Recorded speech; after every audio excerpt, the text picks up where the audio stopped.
Halo, saya Dira Patijalal. Dalam pemilu tahun ini, lebih dari 10.000 politisi sedang mencalonkan diri untuk kursi legislatif maupun eksekutif di Indonesia.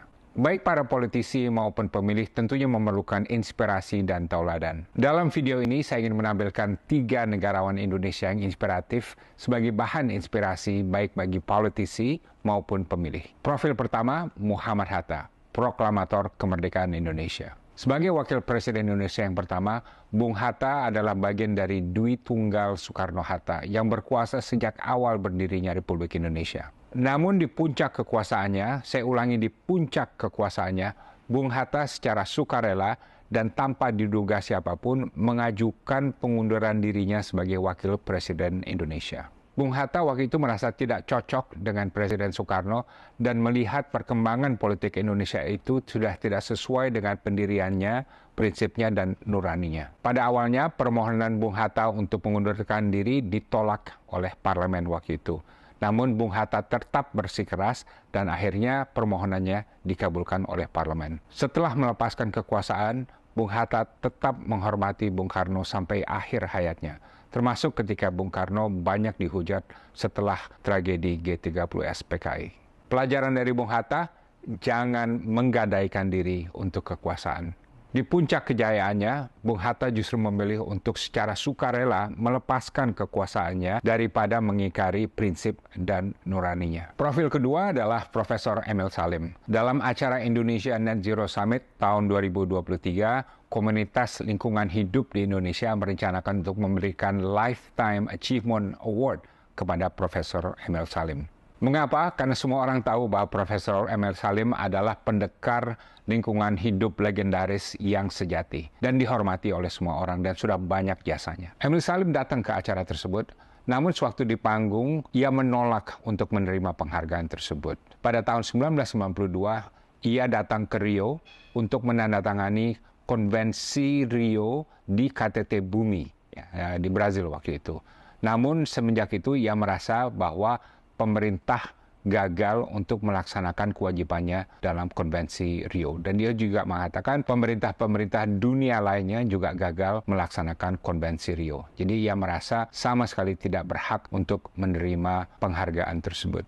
Pelajaran dari Emil Salim, jangan kecanduan dengan sanjungan. Dalam suasana sekarang di mana banyak pemimpin yang terlena bahkan mencari-cari pujian, Emil Salim mengingatkan kita semua bahwa pemimpin yang berbobot adalah yang berprestasi namun tidak mempan disanjung. Pemimpin yang suka disanjung adalah pemimpin yang labil dan lemah. Profil ketiga adalah Hugeng, Kepala Polisi Republik Indonesia antara 1968 sampai 1971 dan juga mantan Menteri dan juga Dirjen Imigrasi Indonesia.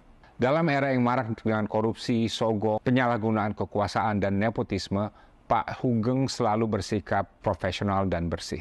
Padahal waktu itu peluang korupsi dan sogok datang hampir setiap hari dan dilakukan hampir semua orang. Pak Hugeng meminta anak buahnya untuk melakukan lapor harta kekayaan, suatu hal yang sangat tidak lazim waktu itu. Ia meminta istrinya untuk menutup bisnis toko bunga karena tidak ingin istrinya mendapat orderan dari cukong yang berkepentingan terhadap jabatan dirinya.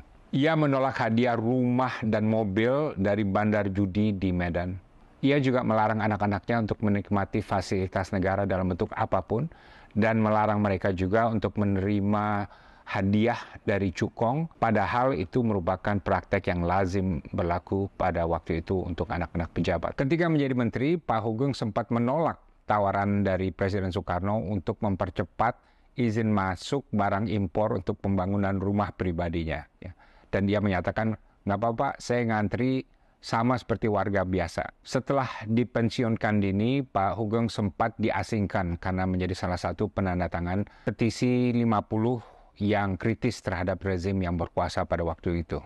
Namun ia tetap tegar dan hidup tenang, dan falsafat hidupnya adalah baik untuk menjadi orang penting, tapi lebih penting untuk menjadi orang baik. Pelajaran dari Hugeng, disiplin dan integritas dalam mengemban amanah kekuasaan.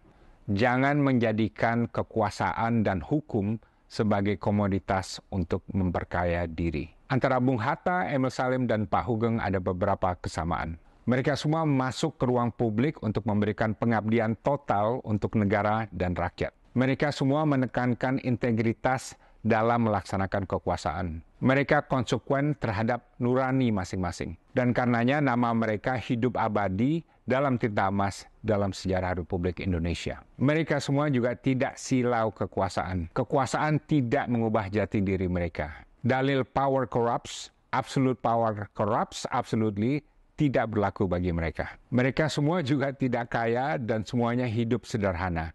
Mereka tidak pernah minta dikasihani. Mereka bahkan semakin dihormati setelah pensiun. Dan mereka semua hidup bahagia. Demikian 3 pelajaran hari ini buat para politisi dan pemilih mengenai kekuasaan. 1, jangan mendewakan kekuasaan.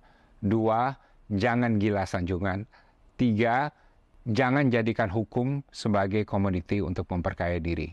Terima kasih. Kalau Anda ada komentar, silakan tulis di kolom komentar dan saya dengan senang hati akan membacanya.